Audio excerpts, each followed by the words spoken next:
Bab 14. Pembinaan semula Kaabah. Sebelum peristiwa-peristiwa yang disebutkan di atas, sekitar masa Ali diambil oleh keluarga Muhammad dan Khadijah ketika baginda berusia 35 tahun, Quraisy memutuskan untuk membina semula Kaabah.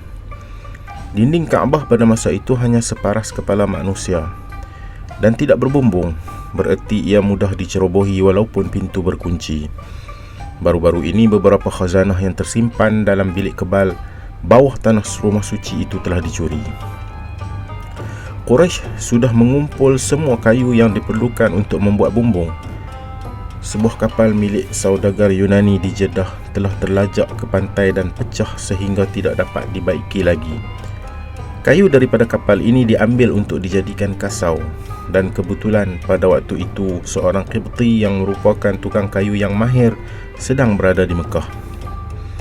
Namun rasa takjub Quraisy terhadap Kaabah terlalu besar sehingga mereka teragak-agak untuk menyentuhnya. Mereka merancang untuk merobohkan dindingnya yang terdiri daripada susunan batu yang longgar dan membinanya semula. Tetapi mereka bimbang jika tindakan itu menjadi satu tindakan yang mencemarkan kesucian Kaabah. Dan keraguan mereka bertambah apabila seekor ular besar muncul dari bilik kebal setiap hari untuk berjemur di salah satu dinding Kaabah. Ular itu akan memanggung kepalanya dan mendesis dengan rahang yang menganga jika ada sesiapa yang mendekatinya. Dan hal itu menggerunkan mereka. Tetapi pada satu hari, semasa ular tersebut sedang berjemur di bawah sinar matahari, Tuhan menghantar seekor helang untuk menyerangnya.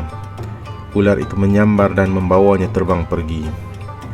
Maka orang Quraisy berkata sesama sendiri, sekarang baru kita boleh berharap agar Tuhan merestui niat kita. Kita mempunyai seorang tukang yang hatinya bersama kita, dan kita juga memiliki kayu, dan Tuhan telah menjauhkan ular itu daripada kita. Orang pertama yang mengangkat batu dari bahagian atas salah satu dinding Kaabah adalah Abu Wahab dari suku Makhzum, saudara kepada Fatimah, Ninda Muhammad. Tetapi sebaik saja diangkat, batu itu terlepas dari tangannya dan jatuh semula ke tempat asalnya.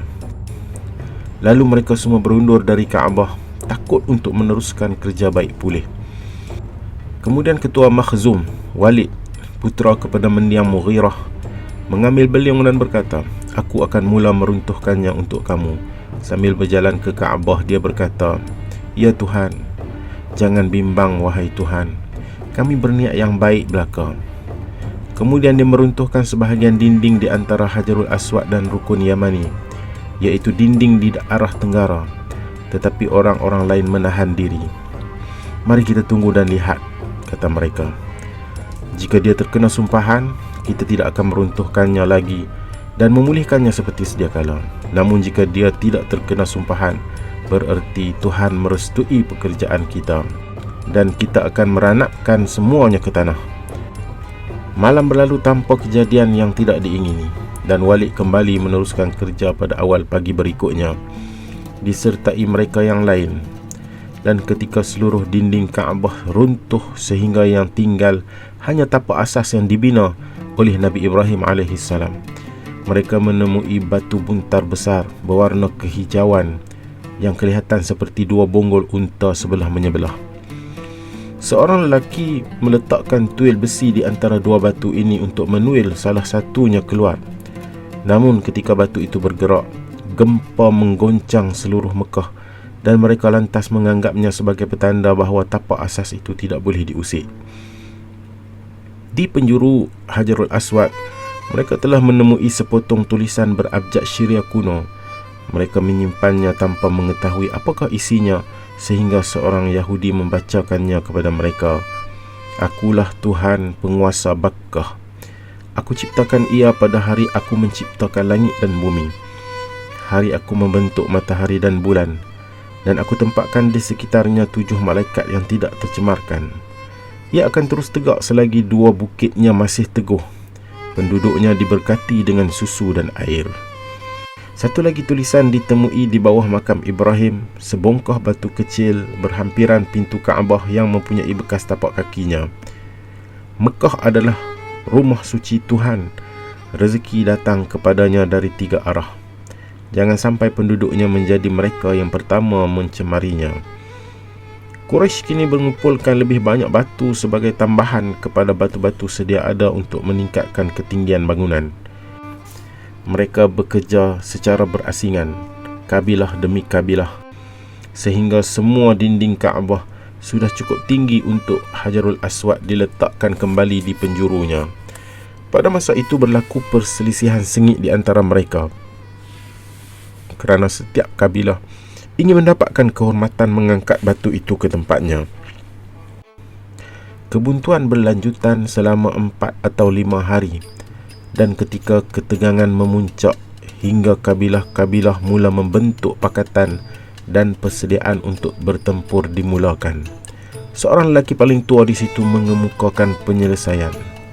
"Wahai kaum Quraisy," katanya, "lantiklah seorang pengadil di antara kalian bagi mengadili apa yang kalian perselisihkan, iaitu orang pertama yang akan masuk melalui gerbang masjid ini." Kawasan di sekeliling Kaabah disebut masjid. Dalam bahasa Arab, masjid adalah tempat sujud, kerana upacara sujud kepada Tuhan ke arah rumah suci telah dilakukan di sana sejak zaman Nabi Ibrahim AS dan Nabi Ismail AS. Mereka bersetuju dengan saranan orang tua itu, dan orang pertama yang memasuki masjid ternyata adalah Muhammad yang baru saja pulang ke Mekah dari perjalanan ke luar kota. Melihat Muhammad yang muncul, mereka serta-merta dan secara spontan memperakuinya sebagai orang paling tepat untuk menggalas tugas berkenaan. Kedatangannya disambut dengan luahan rasa lega. "Dia Al-Amin," kata sebahagiannya. "Kami terima pengadilannya," kata yang lain. "Dia Muhammad." Ketika mereka menjelaskan perkara itu kepadanya, baginda berkata, "Bawakan aku selembar selubung." Apabila mereka membawa selubung yang diminta, baginda menghamparkannya ke tanah, lalu mengangkat Hajarul Aswad dan meletakkannya di tengah-tengah hamparan itu. "Silakan setiap kabilah memegang birai selubung ini," kata baginda. Kemudian angkatlah ia bersama-sama. Ketika mereka mengangkatnya ke ketinggian yang sesuai, baginda mengangkat batu itu dan meletakkannya di sudut yang sepatutnya dengan tangannya sendiri. Pembinaan bangunan itu pun diteruskan sehingga selesai.